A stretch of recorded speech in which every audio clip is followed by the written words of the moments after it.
Hey, what's going on YouTube? This is TR Bailey and I'm coming at you guys with a video talking about the new format and some card choices that people are trying out, what decks I think could be pretty good. There might be more decks on this list, I'm sure. Yeah, here we go. We're going to talk about a few of these decks. So these decks aren't in the order to what I think are going to be the best decks in the format, but these are decks that I think are going to be relatively playable, and there are a few more in my head that I can already think of that I didn't put on this list so far. So let's get into it. So the first deck I have on the list here is Blackwings. Now, the reason why I have Blackwings on the list is not because I think that their engine is very good, it's because they have very good trap cards, and they have Whirlwind, and Kalute's pretty good too.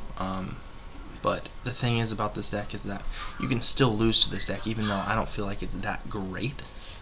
Whirlwind gives you Gale and Kalute's. This has a very good Evil Swarm matchup, extremely good, because Gale by itself isn't out. You also have, Whirlwind's at 3, so you can Sirocco. Everyone that's ever played in that format knows Sirocco 2 Whirlwind is just the absolute blowouts. You have Icarus Attack, which is a trap card that not every deck is so privileged to have in a format where, even though heavy is banned, we don't have that many traps. So Blackwings has an advantage there, and also they have a heavy storm that is absolutely retarded. First of all, you can activate this from your hand if you control 3 Blackwings. That's fairly difficult, but you can also go turn 1, set 4, and summon a Shura or something and trigger Whirlwind, and then what are you going to have to do to counter that? You're going to have to set 3 and summon something, and they can just go ahead and Delta Crow on end phase and blow up everything. So Delta Crow is a very scary card during this format. Okay, so the next deck we're going to talk about is Dark Worlds. Now, Dark Worlds gets a little bit of support just because Dimensional Fissure and Macro and Soul Drain are all at 1. Now, you got to keep in mind that Shadow Imprisoning Mirror is also now a card that will be played against, this deck, the Infernity deck down here. But I mean, still, interfering with your opponent's play with Drag Down is insane. And then you also have Dark World Grapha, who can blow up anything. Pretty good combos. You have Snow that searches everything. So I mean, this deck is definitely going to be pretty good. Luckily now, without Heavy Storm, you can now set everything to avoid drag down if possible, so there are ways to beat the deck. But it still remains that Dark Worlds is still a very solid deck that is, hard to beat. The next deck everyone's been talking about, but no one's explained very well to everyone. Okay, so the Chaos Dragon deck. Okay, so Chaos Dragons has 6 removal cards. Even though it has a tough matchup against Evil Swarms, you have Tour Guides, and you have Rykos, and you have Night Assailant to try to deal with Ophion. Understandably, you're going to lose some games against that deck, but I mean, the fact still remains you have 3 Ryko and 3 Lila. That's 6 removals, plus you could play Forbidden Lance. So you're talking about removal that other decks don't have. In addition, you have Light Pulse or Red MD Dark Flare, which is absurd. And you can just keep that engine is absolutely nutty, and you can make Soldier in this deck, and that's just amazing. You also play cards like Honest. You can main deck DD Crow if you want to. There's a lot of things that you can do to help yourself set up to get lights and darks in the graveyard. You have Card Trooper to crash with Thunder King if they just so happen to have it. You can support a variety of cards. You could play the Gravekeeper version against Evil Swarms, and you can flip up Spy and get out Descended and blow up Ophion. Or, to top that off, you also have the option of playing Destiny Heroes in the deck, so you can have Trade-In and Malicious to make quick rank 6 plays with Light Pulsar. So there's a lot of options that you can have with this deck, and the sky's kind of the limit there. The next deck, I only have 1 card to represent. It's because it only needs 1 card to represent it, and that's Brotherhood of the Firefist Bear. The 4-axis version, I've never really called them by that, but is a very solid deck. You have Coach Soldier Wolfbark that can also help you bring back Bear, overlay into your King Tiger to grab tanky, etc. Like, there's a lot of plays you can do with this deck. I think it has a lot of potential, and it's always going to be fairly simple to beat, but Bear can be the absolute blowouts in this format. It prevents decks like Gyrius being able to be played effectively, like a lot of players would like to see. The next deck is Prophecy, which to me is either the number 1 or number 2 best deck in this format currently that we see right now. The reason why is because Wisdom is absolutely derpy. You can search for it. You can have 3 in your deck. You can do whatever you want with that. High Priestess is still a solid card. It blows up things, which gives you another answer that other decks don't have. You still have 3 secrets. You still have Masters. You still have so many plays. Fate's still absolutely crazy. It doesn't even target still. There's a rumored errata for that card. But at this time, you have Fate, which can banish anything or set it face down. Then you have Wisdom that can stop every trap card except Solemn Warning. And then you have Priestess, which can blow up cards. Pretty ridiculous. You have Tempest. You can have that World card, which if you reveal 4 spellbook cards, you can blow up the whole field. So there are tons of things that this deck can do. That's absolutely nutty and absurd. The next deck is dear and near to my heart, Wind-Ups. Everyone that knows me knows I love Wind-Ups. I've tested a lot. I've lost about 3 matches out of about 50 with this deck, this format. This pilot in the right player's hand can effectively destroy you. 3 Magician would have been awful for this format with the OCG list. If we would have had 3 Magician, this deck would probably be the best deck. It can grind, it can make silly plays, it can make Zenmaio, Tyrus, Volcasaurus, Gaia, Charger. We all know piercing damage is very good in this format, which is another thing about this deck. Bora is very good with piercing damage.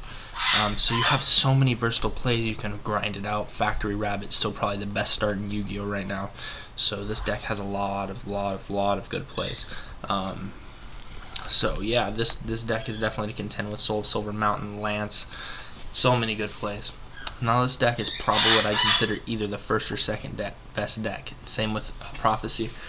Its consistency is a lot better now with Transmodify. You can even play cards like Torghast if you want, Transmodify into Archfiend. There are a variety of plays that you can make with this deck. That's not considered one of the better plays by some of the players, but you can do those things. You also have extra removal with Infernity Break. In a format where Solemn Judgment is not legal and Heavy Storm is banned, you also have Infernity Barrier, which is very awesome. Infernity Archfiend, we already know, searches for the whole deck. And then you have Boom Boom Gun. So we have Gun here who can do everything. He's a double reborn. He just absurd plays. The deck can do crazy things. And the next deck that I think can be pretty good is Evil Swarms, not because I think Ophions is very good this format, but because I think that Lance on Crack is pretty good this format. You also have a pretty good floater in the game with Evil Swarm Thunderbird. So you have Evil Swarm Thunderbird, you have Pandemic. You can play Eradicator in your main deck, so there's a lot of things that this deck can do to come back from grinds and to do a lot of damage to other decks. The next deck I think is people are thinking is dead is Mermels. Okay, so this deck has this guy and guys that blow up back row and dudes. Like that's insane. Soul Drain, Macro, and Deep Fissure are at 1, so stopping this deck is going to be a lot more difficult. You have Abyss Sphere, which we all know is nutty, and it gives more traps to this deck that other decks actually have. So you have Abyss Sphere, which can come in handy, and is at 3 in the TCG. And you still have 3 TS. There's a lot of plays you can do. You can still make Megalo. You can still Megalo, Big Eye, Draco Sack, Abyss Gaios. There's a lot of insane plays that this deck can make. And the fact is it's probably one of the faster decks because it can OTK so easily. And it has a pretty good matchup against Prophecy. Decks that beat it though would be probably along the lines of Black Wings, Infernities. Those decks really have a solid matchup against them. So the next deck I want to talk about is the new Dragon Ruler deck, which plays plants. This deck is very solid because you can make things like Black Rose, which by itself is just insane. This format, Star Eater is very good. It also continually searches out. You can still, even though it's a lot harder, you can play Fog King. You can make Draco Sacks and Big Eyes with the deck. You can also play cards like Silver's Cry, which let you dump a card. If it's a vanilla, you can dump another. You can play Dragon's Ravine. There's a lot of things, and also you can add in there the Dragoonity Assault Mode deck with the Tempest. There's a lot of decks that that become better because of these cards. So yeah, those are very good. X Sabers, I actually think this deck can be pretty good because you gotta remember, even though it's harder to pull off, this is a slower format, Ragi Gaga. This deck always plays Trap Stun, so you can Trap Stun and make a lot of silly plays with this deck. You gotta remember that Fall Troll is a very good card. Let you special summon an extra card from your graveyard. Dark Soul's good, you can trigger things. So yeah, I think this deck is very solid. Blow up back row in a format where you can't do that. I just can't see this deck being bad with Forbidden Lance in it. You know, there's a lot of things that this deck can do. Evil Swarms is a hard matchup. I understand that, but the rest of the matchups are fairly in your favor, and it's not like you can't beat the Evil Swarm matchup. You also can make Naturia Beast and Barkion, which is absolutely insane this format. So keep in mind that this deck can see some play and be successful. The next deck is Zombies. We see Synchro variants, we see Xyz variants. I would probably have to say the Xyz variant is the better one because you make a Laval Chain and dump cards and keep going off. You can make plays where you can push with a Synchro and Xyz, and I just see this deck as being a solid deck. It's not very consistent, but it is very good. Next deck is probably one of the most consistent decks with the most versatile card in Yu-Gi-Oh! Being Master Hyperion. You have Earth to search out Venuses, and you have Hyperion, and if you draw it, that's just crazy, because this card is very good. You can also support cards like BLS, Raikou, Card Trooper. You can play trap cards, you can not play trap cards, you can play TGs, you don't have to play TGs. Yeah, this deck just has a lot of plays that I just think is very good for this format. So I think that Agents is definitely a deck to contend with, definitely a top 3 or 4 deck. A deck that I forgot to put on here that I'm seeing now is Gadgets, which I think is also a top 4 deck. Gadgets is very good, Madolches are pretty good. So yeah, those are some decks that I didn't list that I think are very solid. Gadgets and Madolches, which I didn't put on here. Probably Gadgets being the better of the two. Gadgets probably a top 3-4 deck. You know, it can do plays that other decks can't and keep its engine going and going and going, which is very good in a slow format like this. The next deck that I think is pretty good and is being overlooked right now is Insectors. So you can play things like Threatening Roar and Messenger of Peace in this deck. And, you know, once you set up and get your plays, you have Card Ds, you have Pot of Duality, which is at 3 now. You can play Trap Stuns, Decrees. You can even play Scapegoat in this deck. You're talking Mind Control is pretty good. I think that this deck is definitely a very solid one. I think that you can do a lot of things, especially when you get Hornet, just to pop the field. And I think that it creates unfair combos. It makes rank 5s, which we know those are good. You have Volcasaurus, you have Tyrus, Adrius, Crimson Ninja. If you decide to play that, I probably wouldn't because they're just better options. So there's so many plays that can be made with this particular deck that I think that that it deserves a spot being played in this format. You also can make Zenmile, which I didn't mention. But yeah, this deck creates a lot of advantage. The next deck that is seeing play that I don't think is that good right now is Skill Drain TGs. Now this deck has great matchups against specific decks in this format, but very bad matchups against other decks. But